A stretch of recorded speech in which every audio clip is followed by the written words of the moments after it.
Almost 40 million Americans are currently facing the threat of eviction when the moratorium lifts. While the newly extended moratorium helps prevent legal evictions for the time being, it does not stop unlawful evictions and harassment from money-hungry landlords eager to force tenants out and move financially stable tenants in. It also does not prevent the gigantic bill tenants will be stuck with when the moratorium lifts. While people struggle to get by, the US government has given trillions of dollars to bail out corporations and banks. We know that the government has the resources.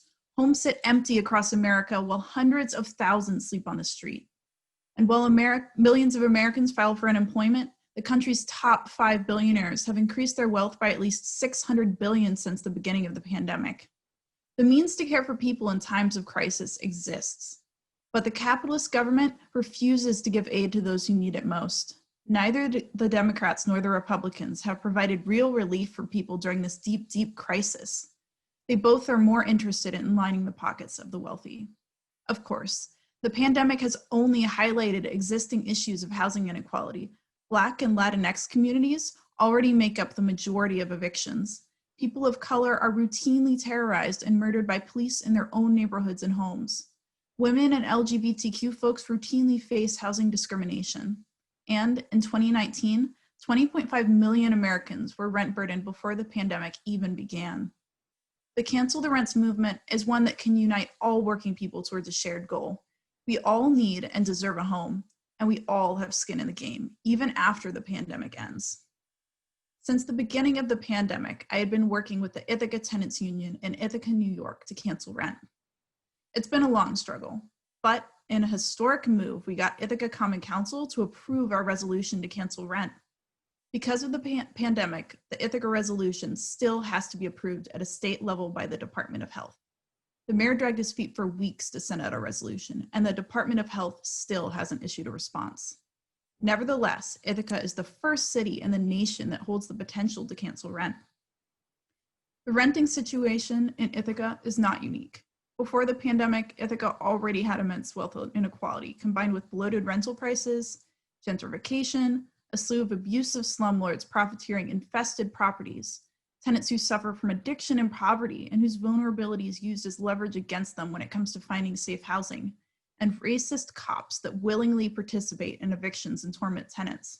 And until the end of 2019, Ithaca did not even have a tenants union. For so long, tenants have been at the mercy of an apathetic city government and the long-standing Landlords Association. This is why the push to cancel rents has been so important in not only providing essential material gains, but also in reminding tenants of the power we hold as a collective force.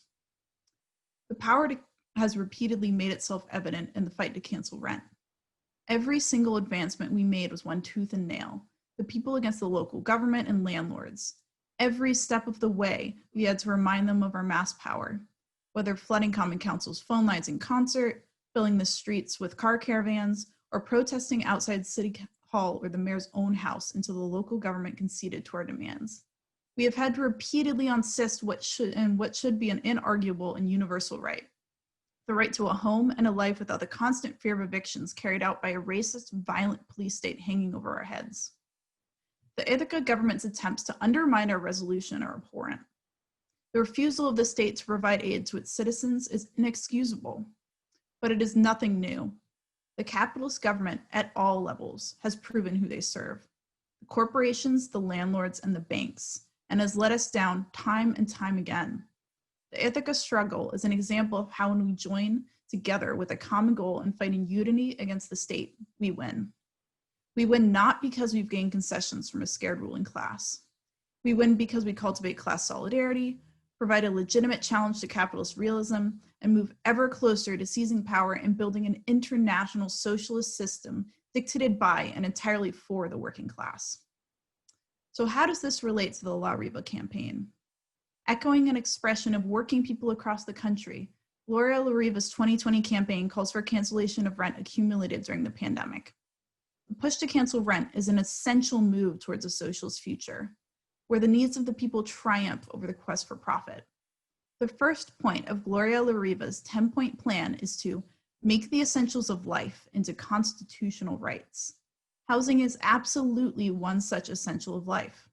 Socialist economies like Cuba have had no problems providing housing for their citizens during the pandemic, proving just what socialized housing can do for the people. Imagining what such a future could look like in the United States is a necessary part of La Riva's program. A future where no person goes unhoused, where evictions are non-existent, and where all people can live in comfort knowing their government will not abandon them when they need it most.